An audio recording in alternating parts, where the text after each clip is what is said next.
Welcome back, everyone, to the Deep Dive. Today, we're going to be diving into some pretty wild claims about the new Samsung Galaxy S25 Ultra. Yeah. It's got all the usual hype, amazing camera, sleek Yeah. design. But there's something else kind of swirling around this phone that's really caught our attention. To get this, there are rumors connecting this device to MKUltra. You heard that, right? The infamous CIA project. Yeah, that certainly raises some eyebrows. For those of you not familiar, MK-Ultra was a top-secret CIA program back during the Cold War. Basically, they were researching mind control techniques, and often through some pretty unethical experiments. It's a dark chapter in history, for sure. Right. And the fact that it's being linked with a modern smartphone is, well, unsettling, to say the least. It is unsettling. It all started with this article from a German tech blog. And I had, I think, a pretty dramatic title. Sensation in the Tech Cosmos. Samsung S25 Ultra with secret MKUltra software. And who wouldn't click on that? Yeah. You got me there. It definitely grabs your attention. And the blog really dives into some pretty serious allegations. 3 individuals claiming to be whistleblowers with inside knowledge of the S25 Ultra vanished. Before disappearing, they allegedly leaked information about the phone's capabilities, including its potential to collect data on users' brainwaves. Okay, wait.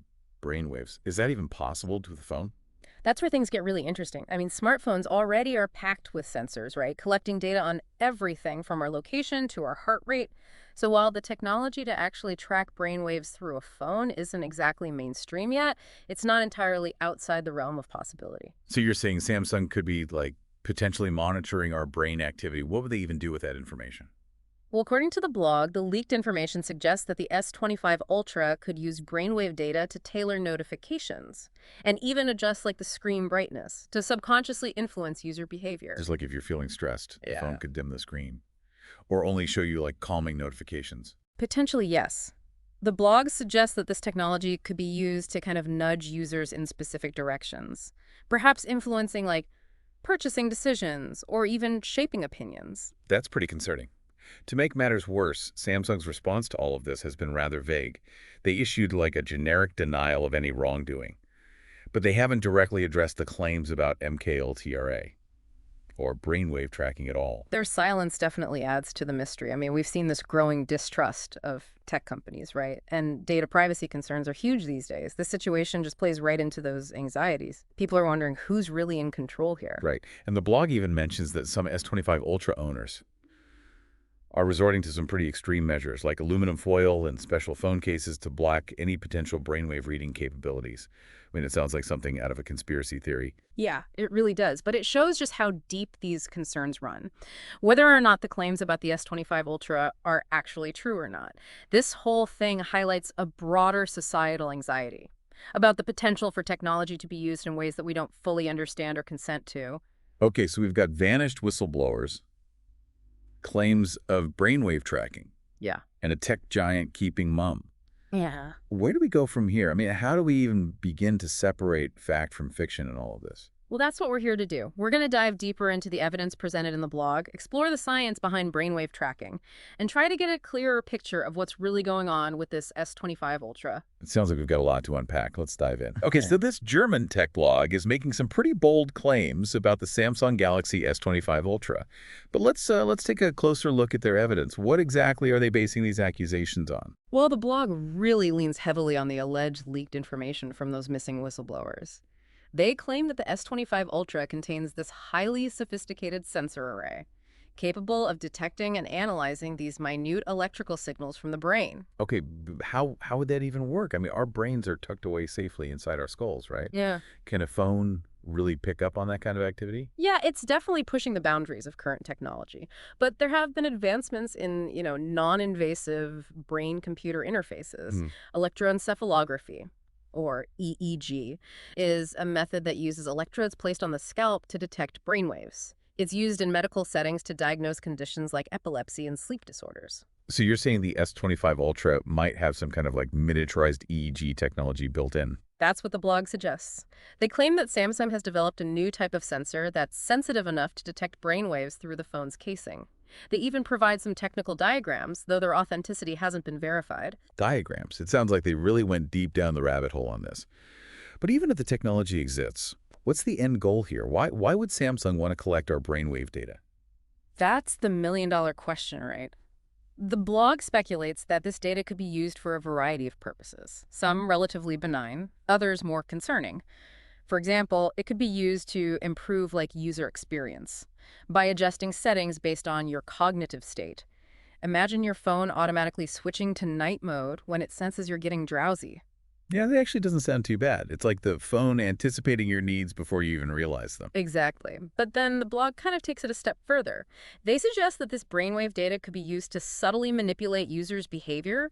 The theory is that by analyzing your brain's response to various stimuli, the phone could tailor notifications and content to elicit specific reactions. Hold on. You're saying the phone could be trying to control our emotions. Isn't that a bit far-fetched? It's certainly a controversial claim. The human brain is incredibly complex.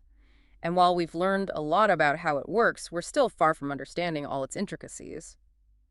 So we're not exactly talking about mind control in the traditional sense, Yeah. where you know someone can make you do their bidding. Right. But the blog raises the possibility of what they call neuromarketing, using brainwave data to understand how people respond to advertising, and then tailoring those ads to be more effective.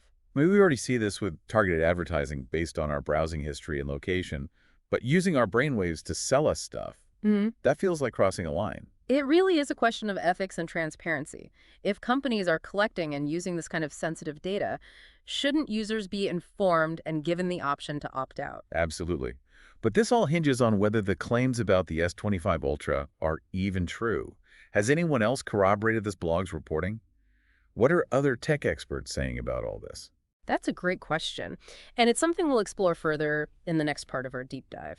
We'll look at what other sources are saying about the S25 Ultra, examine Samsung's response in more detail, and discuss the potential implications of this technology for the future of privacy and data security. All right, so welcome back to the deep dive.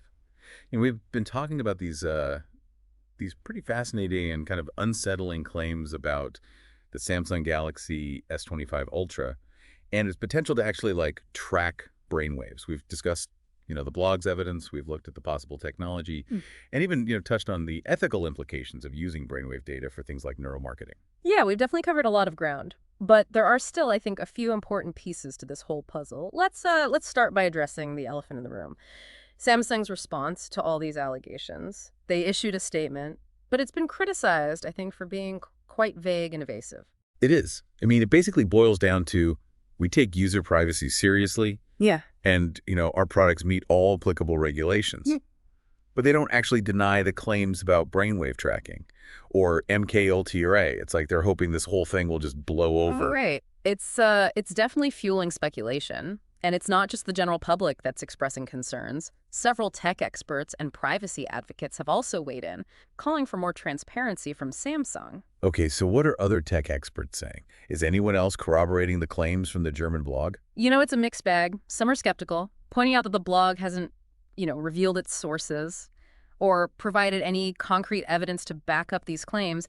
They argue that the idea of a smartphone tracking brainwaves is still pretty much science fiction. Which, makes sense. It may be a huge technological leap. Absolutely. But others aren't so quick to dismiss it. They point to the fact that technology is constantly evolving, right? And what seems impossible today might become commonplace tomorrow. They also, highlight the fact that companies are already collecting tons of data about us, location browsing history, even our heart rate. So why not brainwaves? It's a slippery slope. It really underscores the need for clear regulations and ethical guidelines, especially when it comes to something as sensitive as brainwave data. Absolutely. And this is where I think the conversation needs to shift. Even if these specific claims about the S25 Ultra turn out to be false, this whole episode has really brought to light some very important questions about the future of technology and its impact on our lives. Where do we draw the line?